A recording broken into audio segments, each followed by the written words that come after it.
please.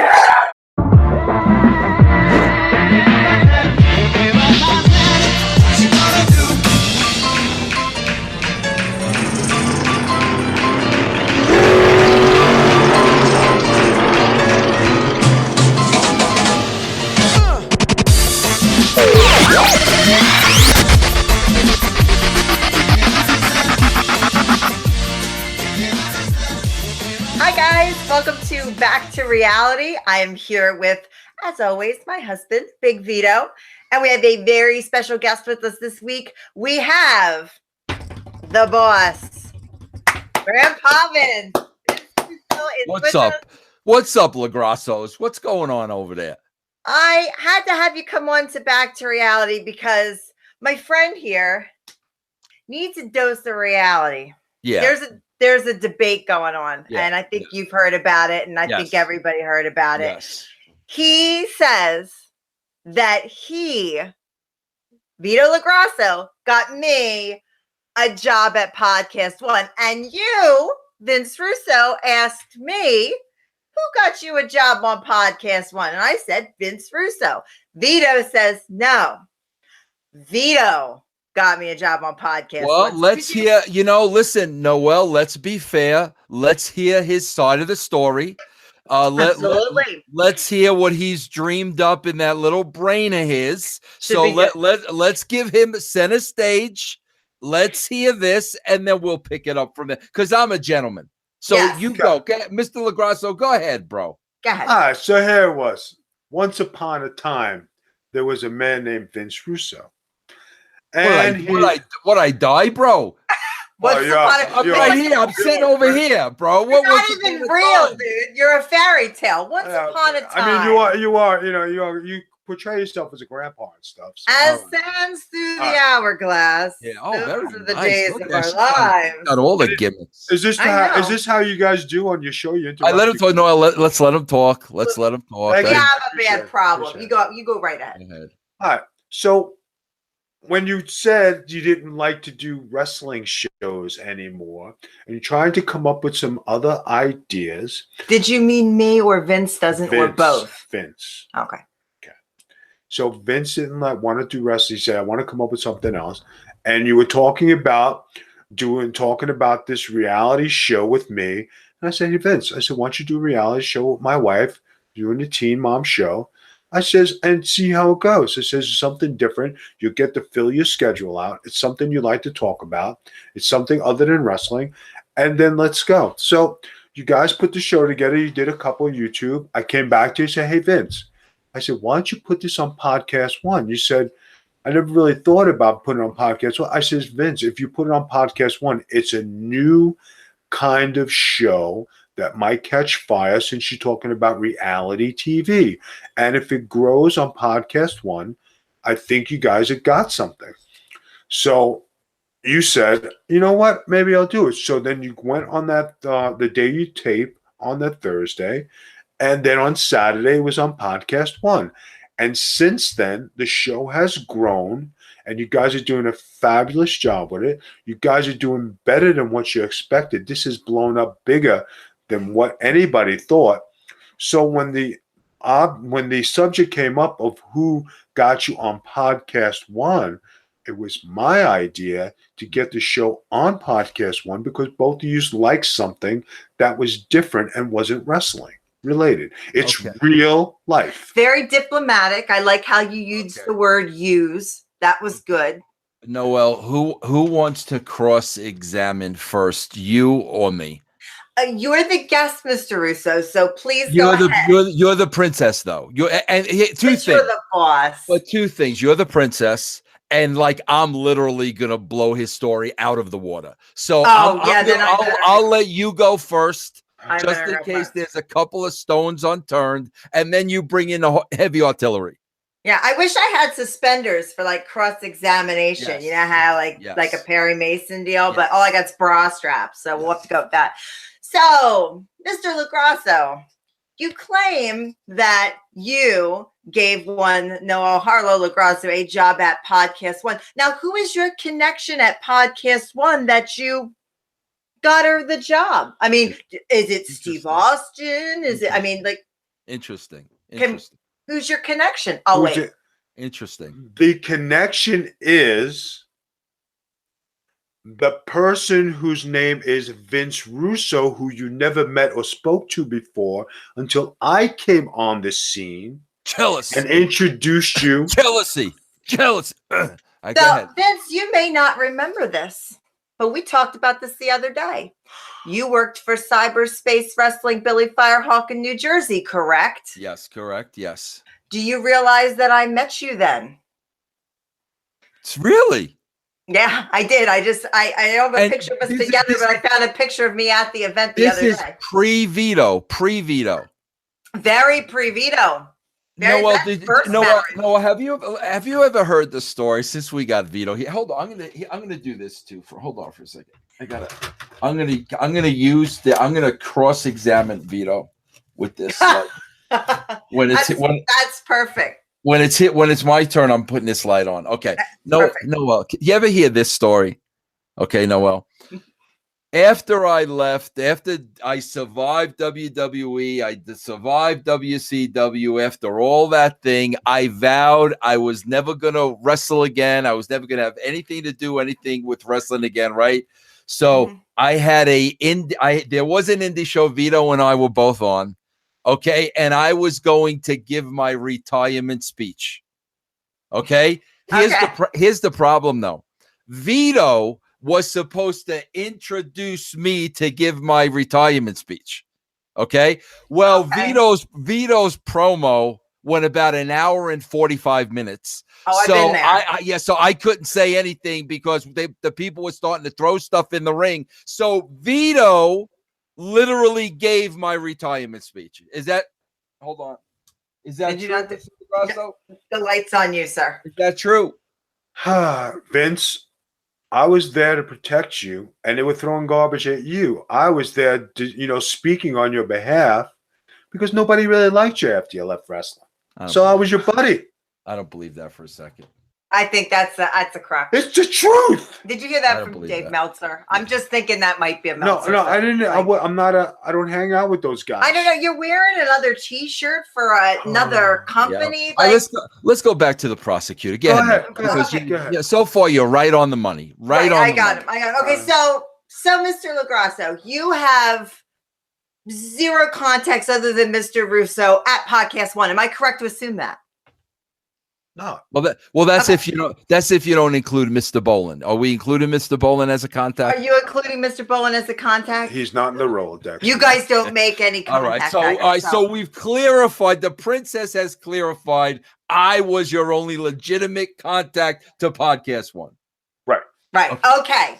So did I not, being myself as Noah Harlow LaGrasso, did I not talk on the phone with Mr. Russo frequently about Teen Mom OG? That's after. Please answer the question. Answer the question. Answer the question. Answer the question at hand. That's after I spoke to Mr. Russo privately and talk to my wife about Teen Mom, since you guys like it. Now, there's a flaw right there, Noel. There's a major flaw right there. Huge. Why would he say to me, I'm going to talk to my wife about Teen Mom because you both like it? That would have had to meant that I told him I was a fan of Teen Mom. How the hell would that have ever come up in conversation? You did tell me you were a fan of Teen Mom because you mentioned it in conversation. He has never even watched an episode, Vince. He didn't even know what he called Farrah Sarah. Hold on a second, guys. Vince, you did mention that you were watching this new stuff because you had to go. What new stuff? The show's been on for 9 years. What new stuff? It's a decade of teen moms. Look at he's upset. You guys. Jelly. I'm not jelly. Believe me, I'm not jelly of your, Sarah and the teen mom stuff. I'm not. Okay, now, Mr. LaGrasso, I understand that you are a Twitter follower of mine. Am I correct to assume that? Sometimes. Okay, sometimes you are. Now, when Mr. Russo said he no longer felt like reviewing wrestling shows because the WWE sucks, basically in that type of language, did not one Noel Harlow LaGrasso tweet underneath, "Hey, Vince, we should just do a show about teen moms. Am I not correct on that, Mr. LaGrasso? And I will also refer that question to Mr. Russo. That's because I gave you the idea. Go ahead. You gave me the idea of teen moms. Doing a show with Vince to do teen moms. Yeah. Yes, it can. Thank you. Okay, go ahead. No. Now, Vince, do you remember that? And I said, we should do a show about teen moms. Then all of a sudden, Big Vito comes on and wants to get people a job. So you want a job at Podcast One. Right. I rest my case. Mr. Russo, he's all yours. Well, Mr. LaGrasso, it's a known fact. With all due respect, Mr. LaGrasso, it's a known fact. You are currently involved in a lawsuit with the WWE having something to do with head trauma. Am I correct? Is that yes. Mr. LaGrasso? Answer the question. It's not a hard. I said yes. No question. Okay, Mr. LaGrasso, yes. you have also told me that a series of concussions have led to a loss of hearing. Is that correct, Mr. Like yes or no? I said yes. Very bad dreams. You wake up in sweat sometimes in the middle of the night. Very bad dreams. Yelling as well. Okay, so Mr. LaGrasso, based on your physical history in the ring with head trauma, is it a possibility that maybe somewhere in that Rolodex in your mind, the cards got shuffled out of order along the way? Is that a possibility, Mr. LaGrasso? No, because I live with my wife. That's irrelevant. I call irrelevant. Irrelevant. Mr. LaGrasso, that has nothing to do with the case at hand, the matter at hand, Mr. LaGrasso. You had nothing to do with this. This was a conversation between... Now, Noel, I'll give you this. Let's give him this. Okay. This is what he was responsible for. Okay? When he had Getting Color, which is his show, and I've said that. Getting Color is the Vito LaGrasso show. It's his show. Now, he did sneak you onto that show, which allowed you and I to start forming a line of communication. And I believe it was during that time we both found out about our love for the Teen Mom franchise. Correct. So there was an introduction, but really beyond that, I think Mr. LaGrasso was a bit confused. Yeah, I think he's responsible for our friendship and our love for Teen Mom and things of that nature. Yes. Yeah, we'll give him that. Yes. But, however, the Podcast One job that Mr. LaGrasso claims that he has given one Mrs. LaGrasso is not the case because one, Mr. Vince Russo had given me that job. Thank you. After I gave him the okay. Well, what are you? Settle down, Sammy the Bull. You're not giving okay to people to do business other places. Mr. Russo has had a show for quite a long time on Podcast One. Quite a long time on Podcast One. You were even a guest on his previous Podcast One shows before Getting Color. Am I right? Yes, you are. You're 100% correct. I believe I am. So you were a guest on a show, and that's good. Did you discuss any reality television shows or Teen Mom while you happened to be on that show? Or Sarah, because she's apparently the only one. I was also a guest at his video store. Want to go there too? Well, no, I was a child in school when that occurred. Were you even in school when that occurred? We're talking 19. How old were you in 1991? Oh my God. I was like in middle school. I think I might have been 12 or 13. Oh my God. Unbelievable.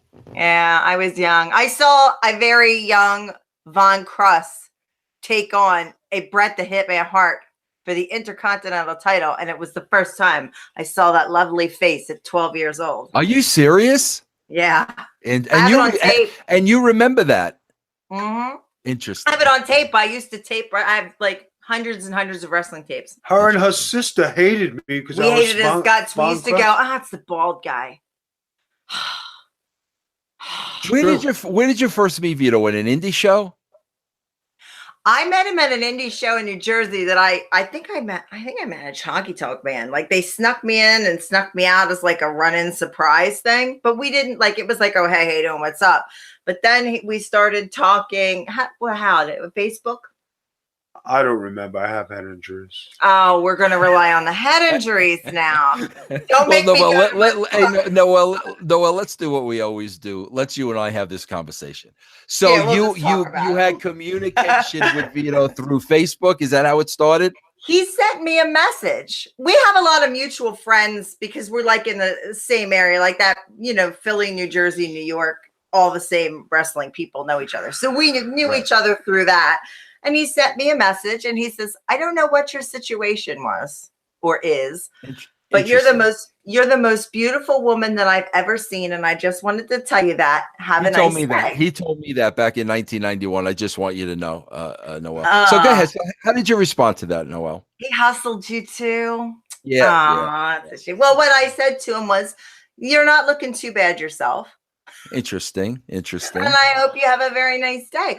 Well, then we started having a conversation. We kind of clicked just like that. I was in cosmetology school at the time. I was still wrestling, and Vito was wrestling, and he was going to Italy and Europe a lot then, like constantly back and forth. Right. And we would talk, and while he was packing and getting ready to go on trips, he would talk, and he would talk to me on my breaks at school.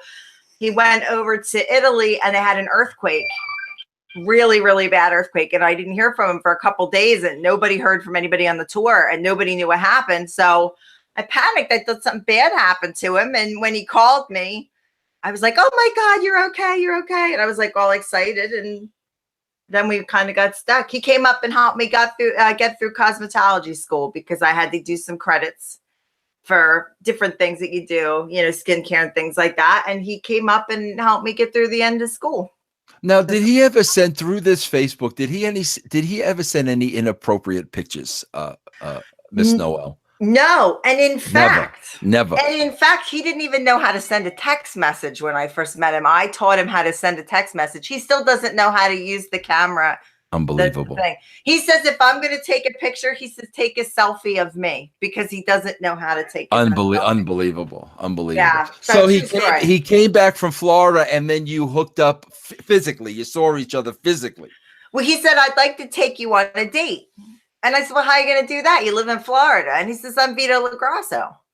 So the next thing I know, this promoter is calling me, telling me that Vito is coming in for the show that I'm working on, and that he wants me to manage Vito. And I'm like, okay. So then Vito calls me and says, I'm going to come up for the week and take you out for a date, pick me up at the airport. And I picked him up for the airport, and he took me to, we worked. And then he took me to Adelphia in Deptford, New Jersey, which is a dance place. It's almost like Saturday Night Fever. The whole floor lights up, and they have all these different bars and restaurants. Really neat place. So he took me there, and we danced all night, and it was a beautiful love story. Then he took me back there a few years after that and asked me to marry him. Same place.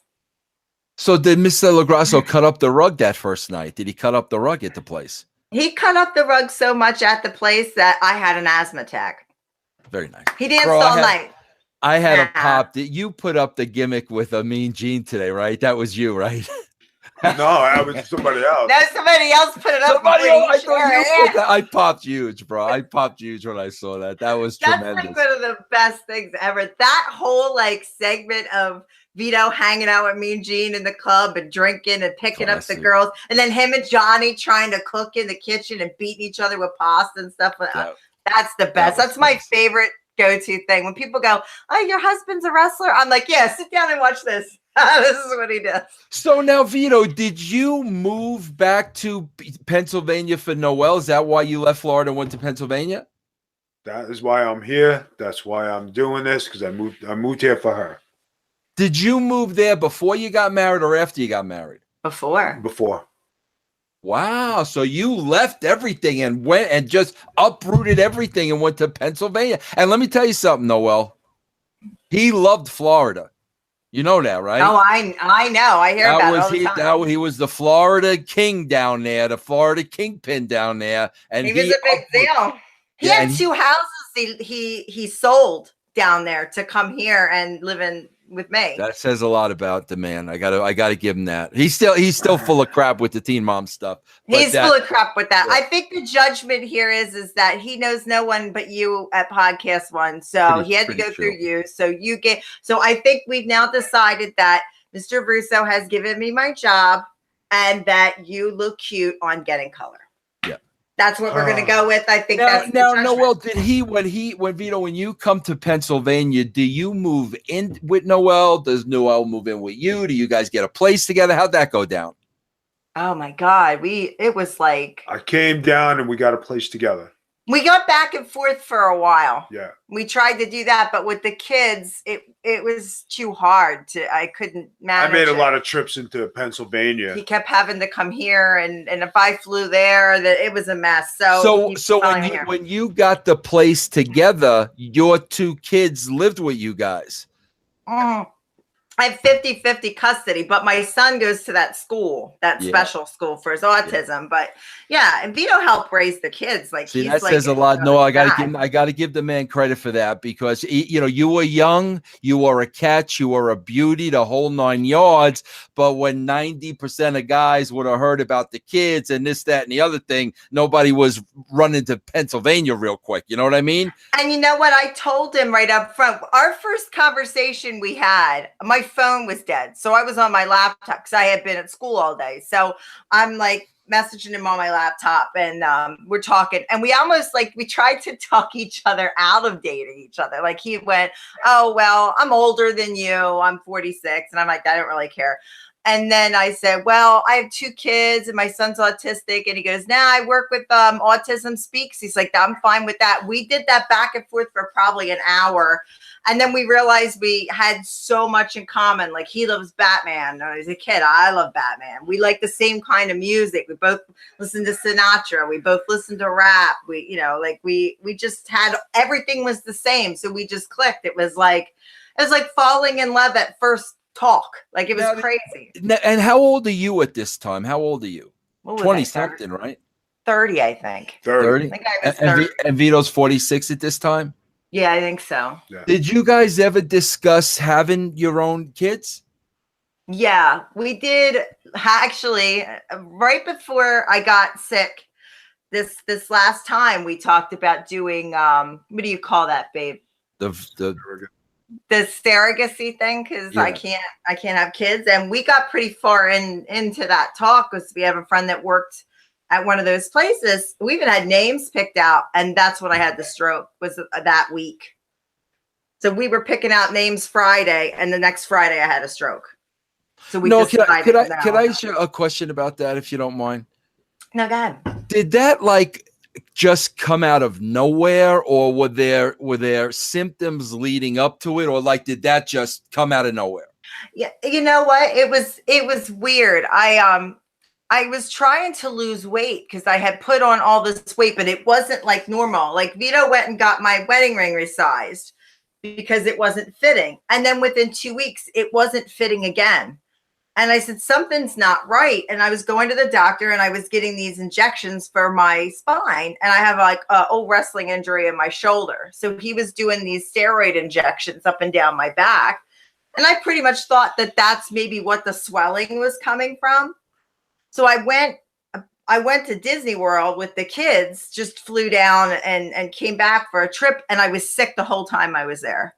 And I FaceTimed my mom, and she's like, "I didn't even recognize you." She thought I was my sister. My sister's a little heavier than me. She thought I was my sister when she first answered the phone, because I was so swelled up.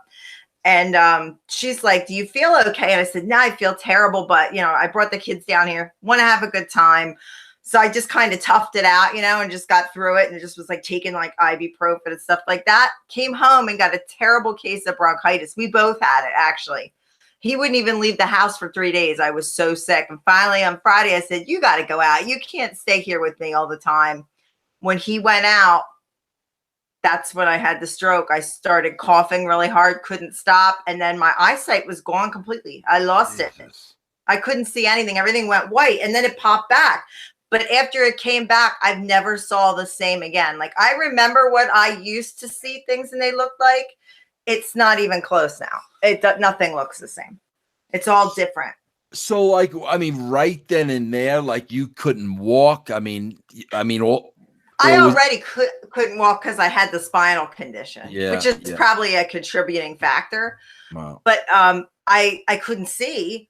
And then I had this terrible pain that went from here all the way to the top of my head, like brutal pain, like somebody stabbed you all the way through your head from there to there. And I was like, oh my God, you ever like turn your head too fast and like pull your neck? Yeah. That's what it felt like, but it went from there all the way to the top of my head and it burned. And I'm like, man, I've never had migraines really before, but maybe this is a migraine. I'm going to lay down. So I put on a movie. I put on that Jackie Kennedy movie that they made. Actually, horrible movie. Yeah, it was bad from what I remember. But I can't even look at the ad for that now because it's on HBO. Because when I see it, I panic. Because I remember clicking on it and going, I'll put this on and lay down. Maybe I'll take a nap. Now when I see it, I freak out. So I probably went to sleep for about a half hour. And then when I woke up, nothing looked the same in the house. The dog was crying because he knew something was wrong with me. And he was running. He actually put himself in his crate, which he never does. He like got scared and ran and hid. And I'm like looking around and I don't recognize anything in my own house. I'm looking at the television and that show Home Improvement was on with, what's that guy's name? Tim Allen. Yeah, Tim Allen. But I'm like, did they remake this show? Because that doesn't look like Tim Allen. Like that doesn't, like I'm trying to figure it out. But every time I looked away from the TV and I would look back again, it looked different. So it got to the point where it looked like I was looking at an old Atari game. That's how it looked on the screen. And I'm like, what is this? But in your head, like when you're having a stroke, you almost feel like you're floating in some kind of weird fantasy world. So you don't panic. You're like real calm. Like you don't freak out. You're just like, wow, that's weird. It's almost like if you were super, super high and you're like trying to figure out what's going on. So the phone rang. So I had my phone and I had the remote control and then like the Apple TV remote over here. And it was Vito. And I had a phone case that had writing on the back. And I'm looking at it and I couldn't read the writing and I couldn't figure out how to pick up my phone or which was my phone. Oh, wow. And I'm looking and I clearly remember this. I'm going, that's the remote, right? No.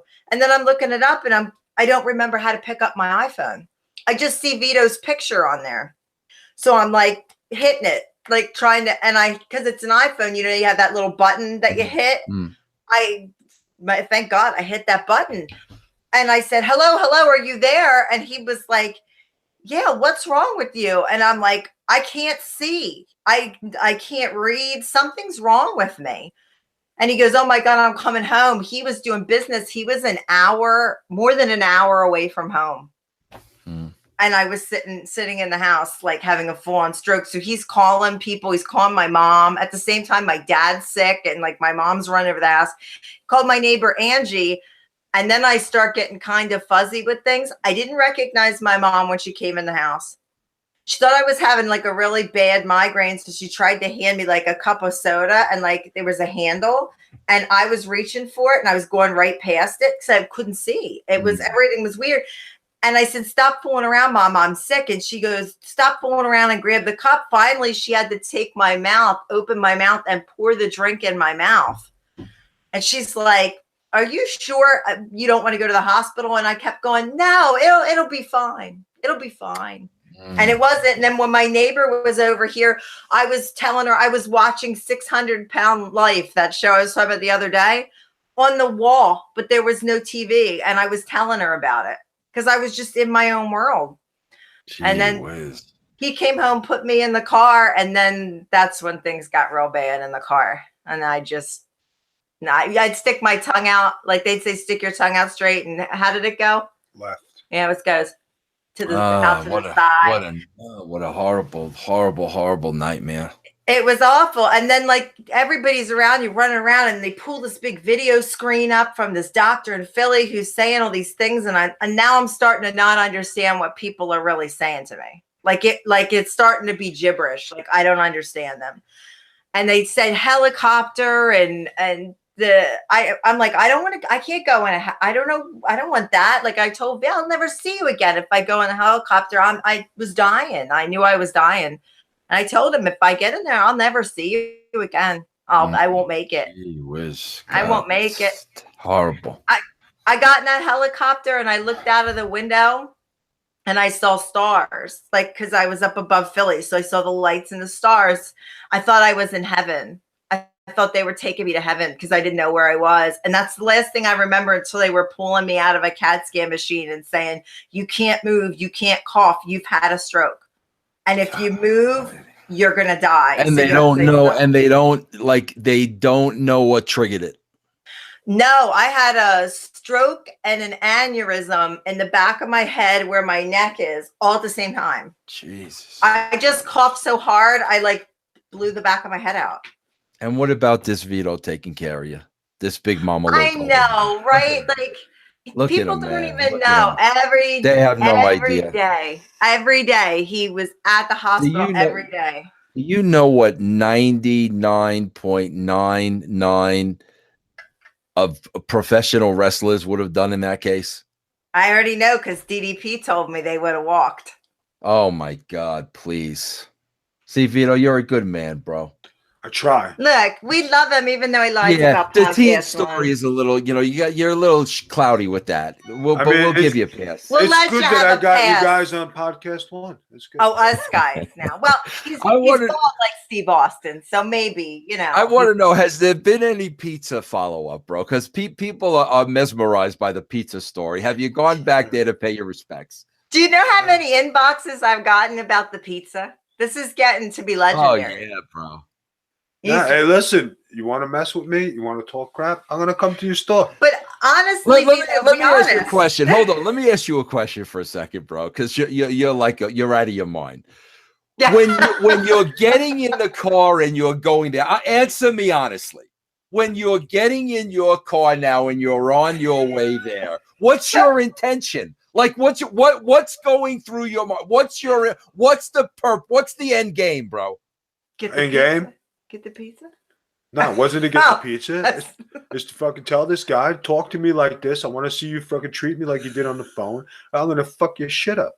He did. And I didn't even I was like, don't get arrested. It'll end up in the dirt sheets. Like, I'm not even like, don't get arrested. You'll go to jail. I don't treat anybody. That's good for a show if he's in. I don't treat anybody bad. I don't disrespect nobody. I don't talk to nobody like that. But if you talk to me like that on the phone, it's just like typing on a computer. And if you do it in front of me, then I could retaliate. Now, when I get there and you talk like the biggest tampon you're getting ahead of yourself. So you walk in the place. Walk me through it. There's customers around? No. There was 12 to 15 guys behind the counter. And nobody else in the place. No. And you walk in, and they know you're the guy when you walk in. They got to know, right, bro? There was no mistake. I was the guy. All right, so go ahead. So you walk in now. What? Go ahead. So I walk in. The guy's carrying this basket out.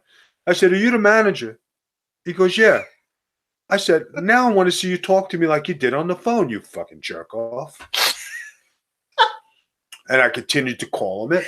I said, where are you going? I said, now talk to me like you did. Now he's trying to go back. Wait, he's in front of the counter. Now he's trying to go back behind the counter. Now he's going back behind the counter. He needs separation, bro, between you and him. He needs a buffer. Yeah. That dude was worried. I think that dude was worried. All right, so now he's going back there with all his boys. Now there's all the boys behind the counter and just you. Just me. And 2 cops in the parking lot. Two cop cars in the parking lot. And that didn't. And you saw them before you went in, and that didn't stop you. Didn't stop me. Nothing stops him. You're telling him, okay, I'm here now, bro. Talk to me that way. So then what happens? You start stuttering. I didn't talk to you like that. I didn't curse at you. He said, ask the girl. I said, really? I said, ask the girl. She says, I don't want to get involved. I said, everybody knows you're a jerk off in this place because you're an asshole. You're a piece of shit. Okay. And heated, but I was mad. And they were waiting. These people were waiting for me to crack them. Bro, how do you get when you're like real? I've never seen you like that mad because you can keep your composure. When you get that mad, like how do I know you're that mad? Do you get red in the face? Like how do I know? He sweats profusely. Oh my God, really? It runs down his face. He gets all red. Oh, you know when he's getting mad because he gets real quiet and then he goes like that. Just like that. Yeah, it's terrifying. Like, he doesn't do it at me, but like other people. Does the guy pop back at you verbally? Does he come back now? Quiet as a mouse. Okay, Except the old guy. So then what? So how do we get the pizza scooper and the thing involved? So the guy in the back was there, old guy, and another old guy. Now, when you say old, what are we talking? Like a 60, 70-year-old guy? 60, yeah. 60 like a 60-year-old dude. He's got a rolling pin. He's like the senior guy of the whole place. We got to assume, right? He's probably the owner, kayfabing, because he didn't want to get his ass kicked. He's like just standing there with his rolling. And this guy, for all you know, the guy with the basket, that could even be his son, maybe, no? Could have been, but I really didn't give a shit. All right, so now the old guy comes with the freaking with the roller. Rolling pin. All right, so what happened? Pick it up from there. So he comes with the rolling pin, yelling, "Get out, get out!" I says, "No." So, and then they stop him from walking. Then they're telling him, "Just stay here. You're gonna get your friggin' head handed to you." And the guy behind the counter. He's got the pizza, the wood pizza pie thing. The thing you put in the to get the pies out, and he's looking at me like he's gonna hit me. He's sizing you up with that thing. He's sizing me up. He was 5'4". I said, "Go ahead." But can we be honest that this is not the first time this has occurred with the local pizza place? Remember the missing of the mob wives incident? Right, because then there was another pizza place who said the same thing to me in Philly, in Pennsylvania. In Pennsylvania, here. And this is the guy. We ordered from this place all the time, and he kept talking to me like I'm some asshole. He said, "Okay, come on down." I said, "Okay." Well, he yelled at me first, then you were like, "Oh no, motherfucker!" Oh, so this guy invited you down, right? And then all of them do, and then all of them do because they don't think you're gonna come. So what happened was, the guy finally showed up an hour and a half later after I had this verbal war with him. I took the pizza from the guy. I said, "I ain't paying you." I said, "Now get the fuck out of here." I went down to the pizza place. I said, "I'm not paying you." This is what just happened, right? Or this is a whole new all right, so go ahead. Okay. So I told him. I said, "Your owner blames you for all this." He says, "No, man." He said, "This is not my fault." He says, "They wait to load me up with pies, and then I have to deliver them. I know you called an hour and a half ago." I said, it was longer than that at that point. It was 2.5 hours. I said, "Give me the pizza." Hands me the pizza. I said, "Now go tell your boss I'm not paying you." I said, "If the boss wants the money, come to my house." He goes, "Okay." I said, "Okay." So I go down there. I said, "Now who wants to talk to me like that? And who's going to talk to my wife like that?" No. I said, "I heard you." I said, "Now I want you to talk to me like that before I slap the shit out of you." And or you. I think he said something like, "Bitch, you can wait." What isn't that what he said to me? "Bitch, something. You can wait." I was like, "Motherfucker, really?" So here's Vito. That was the second incident. So that was the other one.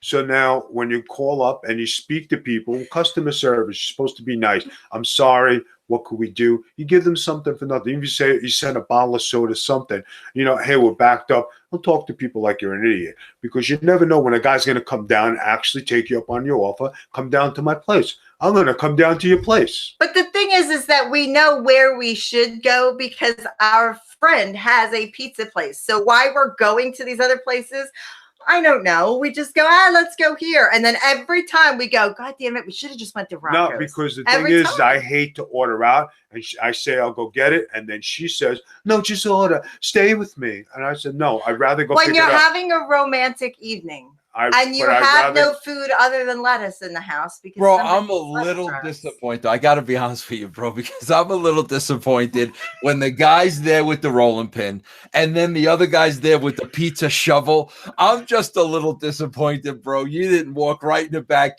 When your pizza's done, they put it on the top of the oven. I'm just a little disappointed. You didn't walk right in the back, pick up your pizza and leave, bro. Were you thinking about that? No, I was thinking about it, but there were 2 cop cars in the parking lot. So, well, so you would have threw them a slice on the way out, bro. Everybody would have been happy. Hey guys, I brought you a pie. Meltzer's in the corner with his tablet. Vito goes, "Here's a slice, Dave." And it's not like the first time. It's not like the first time she ever seen me get mad and actually fight. I was just about to say this isn't the first time that we've left a restaurant without food due to a fight. There was a time when some guy was talking smack about me. And we were at a restaurant. At a restaurant in Florida. Right. And a guy, well, you overhear a guy talking smack about you. He was doing it previously. He was like some kind of indie crumbo. You know what I'm saying? All right. Okay. So this is like Pesci walking into the bar when the guy's sitting there that he's got the heat with. Right. All right. Okay. It's a shine box scenario. It's a shine box. So you walk, you see this jewel. Right. I see him. So he says something. He said something to me the day before. I see him sitting in the back. So I said, come outside. You, outside. So I give my buddy Steve my Rolex. Now you gave them to me. I gave the Rolex to her. My buddy Steve says, Vito going to get in a fight? I said, absolutely. Yeah, here, absolutely. Take this Rolex. So he came out with his 2 buddies. So I get into it and he's yelling at me. I friggin' headbutted him right in the head. Right in his freaking face. Bam. And so the guy gets, wait a minute, hold on. You're going way too fast. We got to remember he doesn't know the guy gets in your face and you just boom. Yeah, that was it. Bam. Vito was sweating quite profusely, so I knew somebody was going down. All right, so now go ahead, pick up from the headbutt. What did the other guys jump in? They were ready to walk. I said, "Come on, I'm gonna fucking kill you, man." Remember, I was standing behind Vito, right? No. Well, how do you react in an incident like this? Do you scream at everything, or do you just sit back and like you're watching a movie? Hell no, I'm beside my man. If there's going to be a fight back then, I was right up in it. I saw those 2 guys coming from behind when Vito headbutt that guy and he was talking to him. And I saw the 2 guys come up from the table. We had a table full of friends that were like, holy shit, Vito just headbutted a dude. So they didn't get up. They were like shocked that he headbutted this guy. So I ran around and I said, you're going to jump him from behind, dude? Really? And this waitress who had to be 4'11" comes running up and goes, you're going to have to get through me too. And I'm thinking, oh my God, she's going to get us both killed. Like, just go. And then Vito turned around and the 2 guys were there and they're like, whoa. Okay. Whoa. Did you, I mean, when you headbutted the guy, did you bust him open? No, but he just stopped. His eyes went. And that was it. That was the end of it. That was the end of it. Yeah, except we had to go home and we missed the fights. So then Vito goes, well, we're going to go to the movies instead.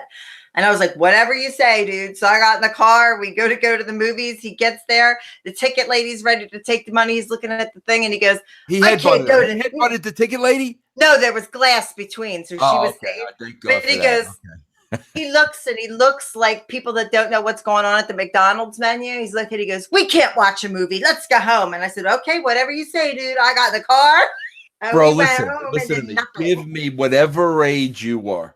Whatever the circumstances were, give me the absolute worst fight you ever got into. And give me what led to it and give me the whole, I want to hear the whole thing, bro. The absolutely worst one.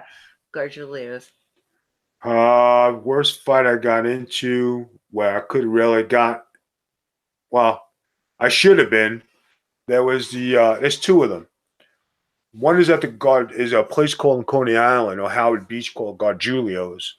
And what happened was I was asked to go bounce at their Christmas party with my buddy. Give me an idea of age and everything. Like, how old are you? You were young. 32. Okay, go ahead. So you're gonna go bounce at the Christmas party. All right, bounce at Christmas. I was 275 back then. So like I was a monster. I was a truck. It's huge. So I'm going outside. They said, Vito, there's a fight outside. You have to go break it up. So Gargiulio is a very famous restaurant in Howard Beach. And right next door, there's a cafe. So at that time, the same time, it was the cafe's fight that spilled over to Gargiulio's. Okay. So Gargiulio's tells me, go break up this fight. So it's a fight between these guys in a cafe. And it was a wise guy who was a made guy and a bunch of his guys, and he sees me out there. So he comes charging at me to this car, and I shove him off. He comes charging at me again. I pick him up to throw him through the windshield. This is the maid guy. Yeah. Yeah. I don't know who he is. So I pick him up to go throw him through the windshield, and I slam him down. I'm ready to cock him, and my buddy grabs my fist. He says, no, he's a maid guy. So they drag me behind this fence, this 6-foot fence. And these 5 guys come up, and they say, you think you're tough? Why don't you come out now? I said, I will kill all you motherfuckers. So I went Wait, up now, over is the maid guy with them or 5 other guys? all of them, all Okay. 5 guys. They said, what do you think you're tough? Why don't you? I said, and I went berserk, and I went climbing over the fence. They were ripping my jacket off, friggin' just to hold me back. And I was up almost over the fence to fight all these guys. That's how crazy I used to be. So then the next day in Gargiulos. So how does that end without somebody getting hurt? Everybody, they just separated it. They paid All me. Right. They told me, Vito, you got to go home. You got to leave. So I said, all right. So next day, there's a sit down in Gargiulos with the 5 brothers and the maid guy. And they said, we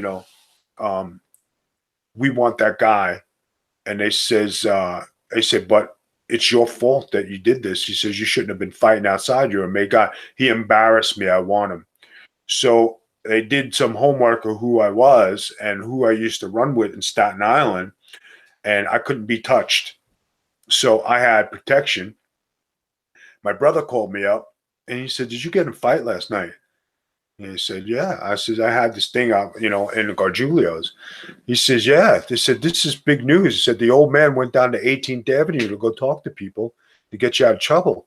Yeah. I says, why? What happened? He said, they want to kill you. I says, I don't give a shit. I said, I didn't do nothing. Again, the guy came at me. I says, and I defended myself. I went to throw him through the windshield. So, long story short, I told the guy that I wasn't, that he was wrong. I was sent a message never to come to Gargiulos again. I'm barred from there. Don't ever show up there because I'll be, I guess, spoken to or assassinated, one or the other. And I really didn't give a shit. And, and then that night. Not afraid of anything. Then at night, who shows up at the gym at 11 o'clock at night is the guy, and he's got some guy with him. So I walk out of the gym, and he says, hey, you. And I turn around, and it's the guy. I drop my gym bag, and I'm ready to go. I was like, okay, here we go. And he goes, wait a second. So I'm not here to fight. I'm just here to tell you. That was our fault, but we don't want you ever to come near Gargiulos or that place again. Don't show your face. And I said, all right. So that was the end of that. All right. Now, what was the other one now? The other one was we're driving in the snow. How old are you at this one? How old are you for this one? I'm in my 20s in this one. Oh, wow. You're younger. Okay. All right. So my brother's driving a car, and this guy, he's shoveling snow, and he throws snow on our car. So my brother jumps out of the car and says, bro, how old is your brother? Is your brother older than you? No, he's younger. He's the oldest. So my brother is he like you though, bro? Is he like you, or is he completely opposite? No, he was the same as me, I guess. Okay. So he was about 18, 19, and he starts going back and forth with this guy. Now, this guy was about 6'6", 300 pounds. So him and my brother start to get into it. And, then I start to get into it with the guy. I said, listen, you threw snow on the car. I said, we're just going to leave. We're going to do anything. You had your daughter in the car, too. Yeah, and my daughter was in the car at the time. So from across the street, this guy's daughter runs at me and slaps me across the face. Right? How old? How old is his daughter? I don't know. She had to be a teenager or something. So she slaps me. And then all of a sudden, the guy looked at me, and he takes a swing at me. He tries to pull my sweatshirt over my head. My sweatshirt comes off right in the middle of the snow. And I freaking cracked this guy. Bang, bang, bang. Down he goes. And he's out on the snow. He's like this. So UPS trucks stopped the traffic. And people started to come around. And they try to get me to go back in the car because I was going to pick up the shovel and finish this guy. So they stopped me and they said, you better leave now. He says, yeah. I says, you got to go. You're in trouble. So we get back in the car, and then I get a knock at the door, and a buddy of mine says, Vito, he says, I think you're in trouble. I says, why? He says, the guy you fought was a hitman for the mob. He says, the guy's a big guy. God, bro, what are you, crazy, bro? Yeah. He's nuts. So I says, where was this? This was Staten Island too? Staten Island, yeah. Oh my So I says, you serious? He says, yeah, man. They says, they're mad. They want to know where you are. So at night, I let it simmer down a little bit. I went back to the guy's house by myself. So I knock on the door. He sticks his head out the window. He goes in. They open the door. So I closed the door. I said, listen, I'm not trying to start no problems with you. I says, you started with my brother. I was just defending my brother. I says, things got out of hand. I says, your daughter slapped me. I wasn't going to sit there and be slapped. He says, you know, I could shoot you right now. I says, yeah. I says, I know that, and I'm not coming here for trouble. I just came here to squash it, and let's be done with it. So he says, you got a lot of balls. He says, it's squash. Forget about it. So I walked out of there, and I was like, okay. And then 3 months later, they found that guy's brother shot up in a Cadillac. And then 6 months later, that house was foreclosed on, and he had to move out of Staten Island. Oh my God, bro! I mean, you're in Staten Island. You don't know who you're getting it into with. They didn't know either. Vito's grandfather was like the Godfather, like legit like the Godfather. Yeah, I'll have to show you pictures sometime. This is like people coming out, bringing him fruit and kissing his rings and shit. Like, bro, have you? I don't like. I've never asked you this before, and I don't know if I should, but I don't think I mean, bro, like how many times have you been arrested and stuff? None. Just the one time.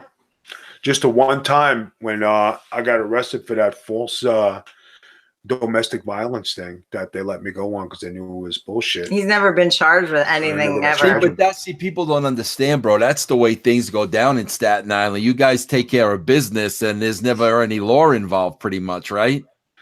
Take care of business. You know, I mean, it wasn't the first time. Another time, there was somebody who was messing around with my ex-fiance at the time, and we had just broken up, and he was trying to date her and was ex of hers, and I always had a feeling he was always trying to, backdoor me. And I found out that he took her out, her and her sister out to a strip club, and I go in the bistro, and I see him, and I find out, and I said, you took out my ex. He goes, yeah, we went here. And he was sitting there with his wife. But I knew what went down. And I said, get the fuck up now. I said, get outside.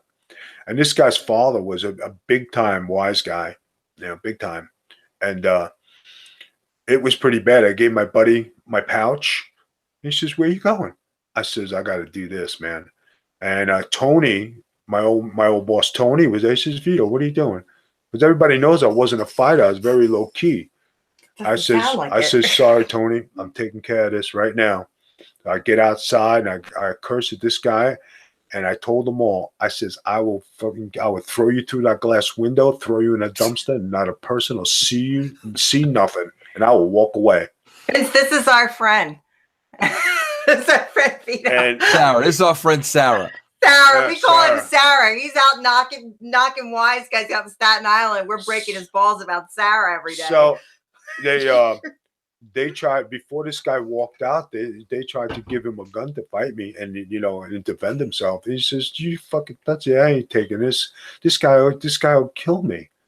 So it wasn't until like about a month later I run into him at a pizza shop. So I sit down and talk to him, and we hashed everything out. He goes, Vito, he says, you're scary and you're a crazy man. He says, they tried to give me a gun. It says that wasn't working. He says, you got a bad rep, and you're a mean son of a bitch. So, wow, I never know you. Like, I mean, I've seen you headbutt people in the face and whatnot, but like, I never know you as like a mean person. You're not mean to me. No, and then when it was another time where since we're talking, I mean, you may as well dig the hole a little deeper with that pizza shovel. Can you imagine, Noel? I mean, like if he really did have a temper, like, can you imagine? Yeah, like if he was legitimate. I've seen him like get really mad. Yeah. I've seen like one time he was in we had a like a condo apartment. Like it was like like the living room, and then we had like a big dining room, and then there was a kitchen, and we had these big white leather dining room chairs with this glass table. It was beautiful. Vito got hot about something. Some Canadian promoter or something was like messing with him, or didn't send him money or something he was supposed to do. And Vito was like totally cool in the house. He was like watching the Knicks or something. And then this shit comes, and then all of a sudden some Royal Canadian Mountie calls on the phone, and I pick up the phone, and he goes, "This is the Royal Canadian Mounties." I thought it was a rib. I was going to start singing the song. Yeah. And the guy's like, "No, I'm really a Royal." You thought it was Jacques Rougeau. I did, and I was going to be like, and I'm like, oh, son of a bitch, this is really a Mountie. But I'm thinking, this guy doesn't have jurisdiction over me. He's like, go fuck yourself. But then he was like, I need to speak to Mr. LaGrasso. And at the time, I wasn't Mrs. LaGrasso, so I just went. So I don't know. He got really, really mad, and then he picked up the white leather chair, and he starts going out onto the balcony. And I'm like, son of a bitch, don't throw the chair. Like, he wanted to throw the chair off the balcony, and I said, don't do it. He goes, I'll throw this whole goddamn dining room set right off the balcony. And I was like, don't do it. It was so dramatic. But like, it's funny now. He's got another one. He's got another one in him. What's the other one? He's got another one. Bro, did you ever go toe-to-toe? Yeah. Bro, did you ever go toe-to-toe with Drita in Staten Island? I'd like to see you two lock it up. Vince loves that Dorita. Dorita, no, never did. Never. Hey, listen, there are a lot of. He knew Big Ange, though. I know. Yeah, I know that. Yeah. Yeah, but like, there's a lot of crazy, a lot of guys in Staten Island are nuts. It's just that, when it came to fighting and like, living in, doing the club thing, you lose your job, and I never lost. Are there stories like this in wrestling? I don't want you to tell any stories now. We got to tell stories on Sunday. Yeah, that's a Sunday story. Vince. Wait, hold on. I just got to text Jeff back because he's oh, go ahead. He's having a conniption over there. Oh, no. Yeah, because we're supposed to do the show at 9, but let me just tell him. I'm finishing up with you guys. Hold on. Tell him this is important. This is us. Bro, you gotta give us wrestling stories on Sunday. That's got to be the show. There you go. You got your Sunday show. Can we do that? Stories with Big Vito. I guess. I mean, I just, when it comes to being Big Vito. Did you have to slap Mean Gene around at any time, bro? Mean Gene was slapping me. Let's go to the bar. Vince, when was the first time that you met Vito? Do you remember? It would have to be at Gleason's gym, right? Isn't it Gleason's? I'm sure I went down there, and that's where I saw him for the first time. Yeah. And did you guys become buddies right away? Were you like besties? Bro, because it's funny. Why out of all the guys at Gleason's gym, there were a lot of guys at Gleason's gym. How did you and I why was it you and I that hooked it up? I don't know. We just started talking one day, and we liked each other, and we just developed friendship. Noel, I wish you could listen. I swear to God, I wish, and I do have some of them on cassette because I saw them when I was moving. If you would have heard the Vicious Vincent's World of Wrestling radio show we did, I wanted to hear that. I swear to God, when you're laughing so hard you can't freaking talk. He got me like that so many times, and it was live radio. And he would say something, and I couldn't freaking talk, bro. That was the best time, man. That was absolutely the best time. People realize how funny Vito really is. Like everybody's like, oh, Vito's scary. Vito doesn't make you understand. Like he's the only person I know that I'm sick. I'm dying. I'm whatever. And he has tears rolling down my face because I'm laughing so hard. Here's this horrible situation. And does Noel know what your favorite word was for the boobs, bro? That every time you used to throw it out there, you knew that would just destroy me, bro. Every time. Does she know? Does she know what it is, bro? Babushka. Babushkas. Babushka. He says some things now, and like he'll harp on these little things over and over again. And but Bushkas was my German word. I spoke in German. Oh yeah, the whole Italian / German accent. Forget about it, bro. That cracks my mom up. She thinks that's hysterical. And then she's like German Staten Island. And then Jimmy was talking like an imbecile in that high voice. What was wrong with us, bro? Oh my God. I gotta hear these tapes, guys. I gotta enjoy life. Oh, that was fun, bro. I swear to God, I have just as much fun now as I had back then. The entire middle sucked. That's the truth. That's the truth. I think we've all come around full circle to where life is a lot better. And now we're hanging out and we're having a good time. And, thanks to modern technology, we can all talk and joke and people joke with us. And I think it's a good thing. Crazy. I think it's everything's a lot better. You know why? Because we're not striving for anything ridiculous. We're all just trying to enjoy life. That's it. I mean, and as you get older, you know what's important. That's it. End of story. You know what's important.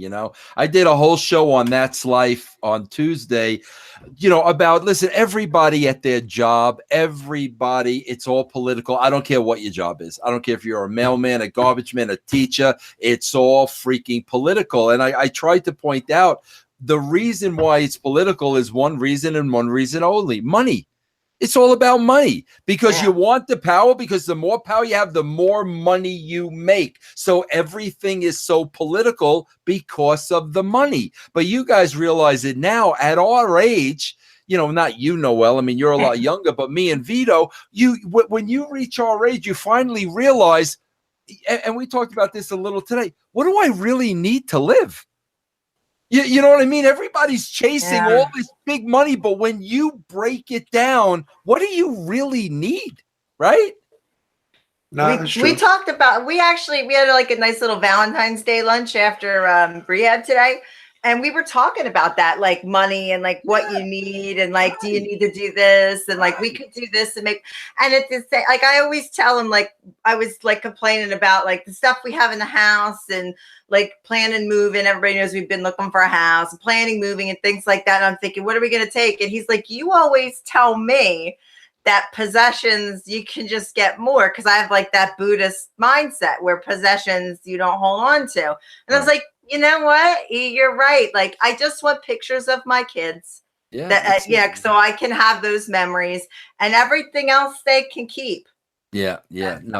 This is what's important. You keep it simple, man. That's it. You keep it. But I got to hear these vicious. I know I have them because I saw them. I know I have them. I saw a bunch of you would die. You got to prepare for like this Russo convention mania that's going to occur, because we are coming. Oh yeah, you would die if we could, bro. If we should do that show, bro. We should do the Vicious Venture show. That you guys got. We'll let Noel be the Mat Rat.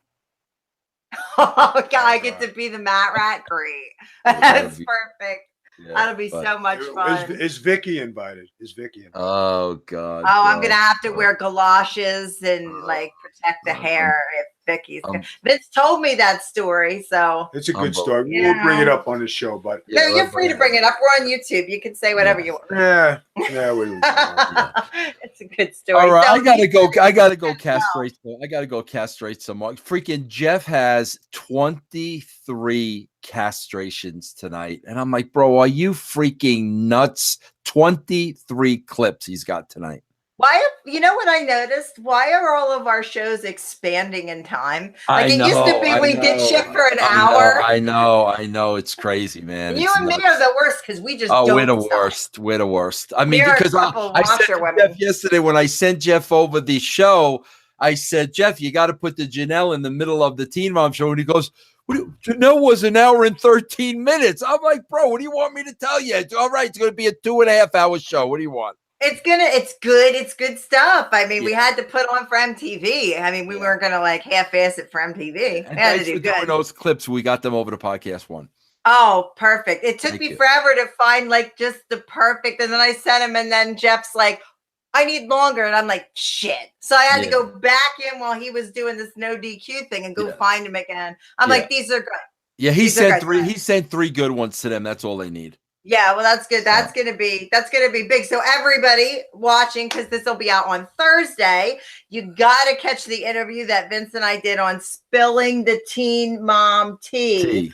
Yeah, not spilling tea on teen moms. It's not you porn, it's YouTube. Terrible. So yeah, he's awful. It's Sarah. What are you gonna do? Sarah. That's Sarah. She spills all the tea. Yeah. Always. So that's going to be on Podcast One, guys, on Saturday. So you definitely want to catch that. She spills tea like Vince. I mean, tremendous. Like there's no words. Like she just really like lets it out there, and it's couple F-bombs in there. She dropped a couple F-bombs. Oh, a couple F-bombs. You know, the cops. Like this is seriously, people got to tune into this thing. Crazy. If you love Teen Mom. If you love Janelle, if you hate Janelle, if you hate me, because all of a sudden people hate me, I don't know why. But if you do, listen anyway. You want to hear something, Noel, that's so shallow. So shallow, especially for a 57-year-old man. I hate to say this, okay? And Vito might agree with me because Vito's my age. I could never hate Janelle. Do you know why? Why? She's hot. Janelle's hot. See, that's the thing. Like, I can't hate Janelle because Janelle's hot, but Farrah, on the other hand, because she's a horse face, I can totally hate. You know what I mean? Vito, you mean he means Sarah. We have to tell Vito Sarah. But you know what? You know what was funny out of the whole thing, Vince? Here we go, washerwoman again. Funny out of the whole thing was people were on Twitter and they're on my Twitter trying to argue with me, and you know me, I'm just like, well, whatever, you know. Michael, Farrah's dad, comes on and starts serving people left and right on my Twitter. I'm like, yes, Michael's the man. I love Michael. Michael can come on our show. You know, these teen mom dads are hitting on Noel. The fathers of the teen moms are hitting on Noel, bro.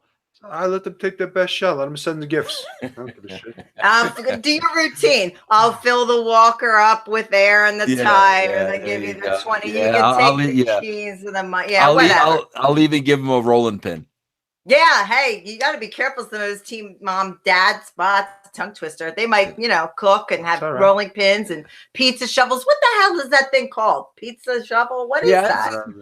I don't really give a shit. I'm going to start selling those on my website. I'm going to sell Big Vito pizza shovels with this name on.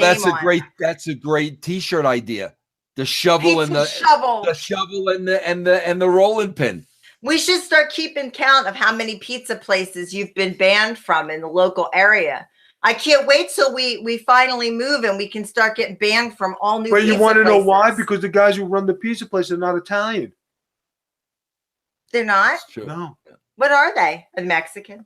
Yeah, they're some other nationality. They're not pizza. Bro, you got to get a t-shirt made. Here's what it says. You'd better come fully loaded. And you got the pizza shovel and the rolling pin. That'll be huge. Bro, that's a huge t-shirt right there. You better come fully loaded.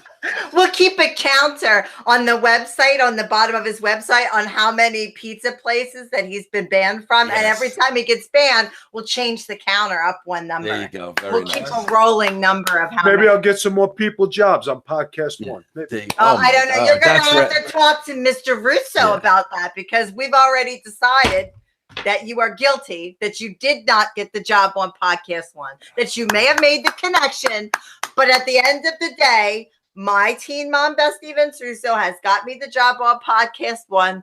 We have been doing successfully. We love you. We'll take care of you when we're super famous. And what are we going to do? Hold on, Noel. What are we going to do? This might be a first too.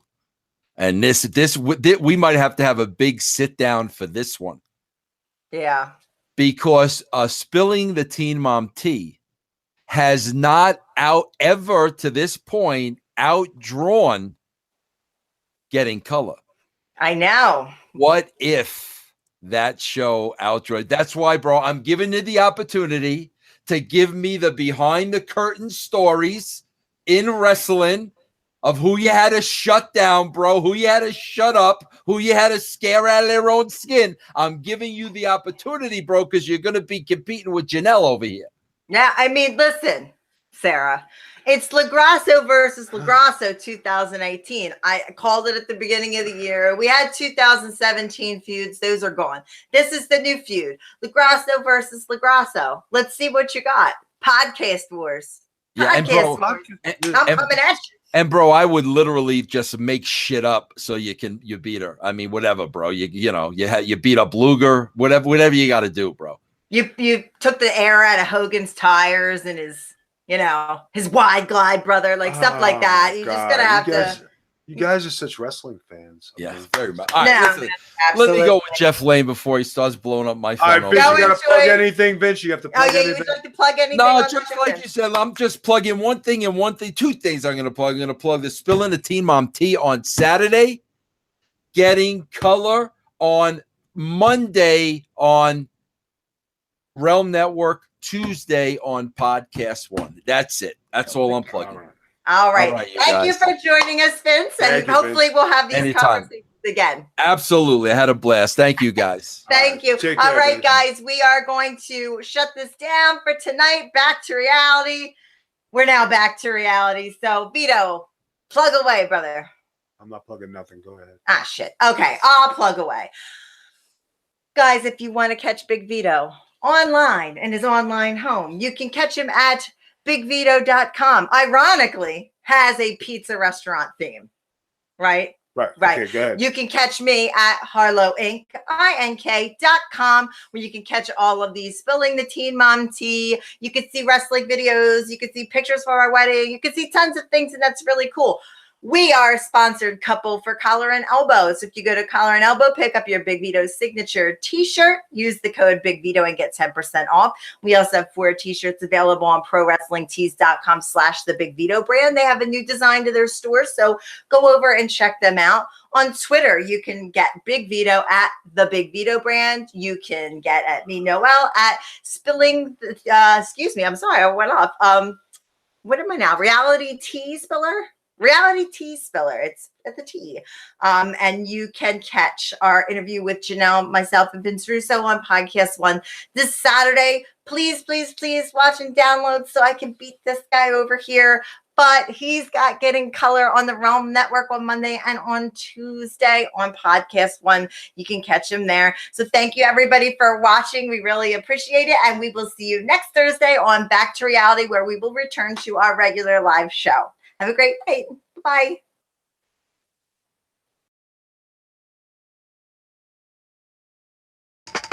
This podcast is a product of the Big Vito brand. Check out youtube.com/the Big Vito brand or bigvito.com for more information. Hey, yo.